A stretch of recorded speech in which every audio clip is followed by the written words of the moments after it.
આજે ફરીથી આપણે નવો પોઈન્ટ જોશું. ફ્રેન્ડ્સ, આજનો પોઈન્ટ છે કે આપણે વોટરમાર્ક કઈ રીતે એડ કરીશું અથવા તો વોટરમાર્કનું સેટઅપ છે એ કઈ રીતે કરીશું અને તેની પ્રોફાઇલ કેમ બનાવીશું. તો સૌપ્રથમ આજે આપણે વોટરમાર્કની પ્રોફાઇલ કઈ રીતની બનાવી એ આપણે જોશું. ફ્રેન્ડ્સ, હવે સૌપ્રથમ વોટરમાર્કની પ્રોફાઇલ બનાવવામાં આપણે સેટઅપમાં જશું. ફ્રેન્ડ્સ, એમાં આવશે કંપની સેટઅપ, એમાં રિપોર્ટ સેટઅપમાં જશું. ફ્રેન્ડ્સ, અહીં તમે વોટરમાર્ક પ્રિન્ટિંગ રિક્વાયર્ડ છે ત્યાં યસ કરવાનું રહેશે. એસ્કેપ મારીને સેટિંગ અથવા તો સેટઅપ સેવ કરવાનું રહેશે.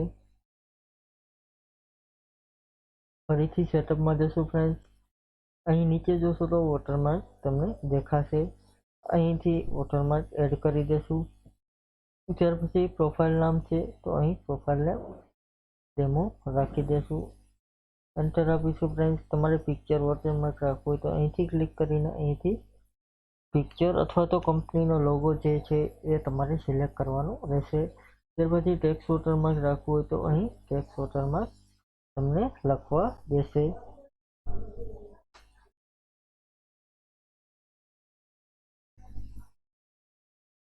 અહીં એન્ટર આપી દેશું.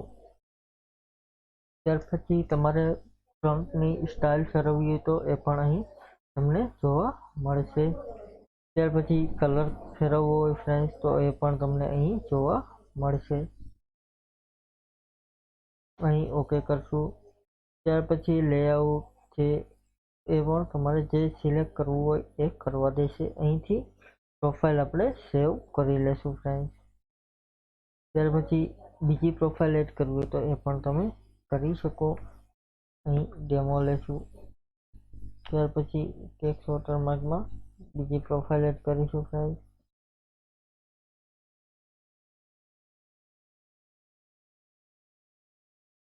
અહીં સેવ કરી દેશું. અહીં આ પ્રકારે તમે દરેક અલગ અલગ વોટરમાર્કની પ્રોફાઇલ બનાવી શકો. એસ્કેપ મારીશું. ફ્રેન્ડ્સ, આ પ્રમાણે વોટરમાર્કની પ્રોફાઇલ અને એનું સેટઅપ તૈયાર થશે. Thank you.